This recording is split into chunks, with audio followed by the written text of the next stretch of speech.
Bilionea wa kike hajawahi kugusa mwanamume yeyote hadi sasa. Kwa hivyo, Mungu alimuongoa kwenye uwanja wa ndege kuchagua mume. Wakati huu, mwanamume masikini alipokuwa akipitia ukaguzi wa usalama, kengele ililia ghafla. Walinzi wa usalama mara moja walizunguka na kumwamuru avae nguo zake kwa ajili ya ukaguzi. Mara tu alipovua nguo zake, kila mtu aligundua kuwa kulikuwa na makovu mengi mwilini mwake. Wakati huu, bilionea wa kike alisonga mbele. Alidhani makovu hayo yalivutia. Alimchagua kuwa mumewe, lakini mwanamume alikataa. Alisema kuwa mchumba wake alikuwa ankimgojea na alikuwa aenda kumwoa. Kisha akaondoka. Bilionea wa kike alishangaa sana kuwa mwanamume huyo angemkataa. Aliamuru msaidizi wake kuchunguza utambulisho wa mwanamume huyo. Mwanamume alipokwenda kwenye ukumbi wa harusi, alidhani alikuwa aenda kuwa na harusi yake huko. Hata hivyo, alimuona mchumba wake akiwa ameshikana mikono na mwanamume mwingine juu ya jukwaa. Ilibidi kuwa huu ulikuwa ukumbi wa harusi ya mchumba wake na mtu tajiri. Baada ya mwanamume kujua ukweli, alikasirika sana. Alipima ngumi yake na akataka kumpiga mchumba wake, lakini mtu tajiri alimpiga ngumi. Kisha aliamuru walinzi wamfukuze mwanamume huyo nje. Mwanamume aliwalaani kwamba hakika wangepata adhabu yao, na baada ya kusikia hili, mtu tajiri aliamua kumwadhibu papo hapo.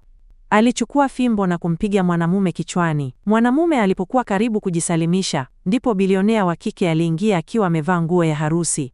Kwanza alimwokoa mwanamume kutoka chini. Kisha akampiga kofi kijana tajiri na akapiga kelele kwa sauti kubwa kwamba hakuna mtu anayeruhusiwa kumgusa mume wake.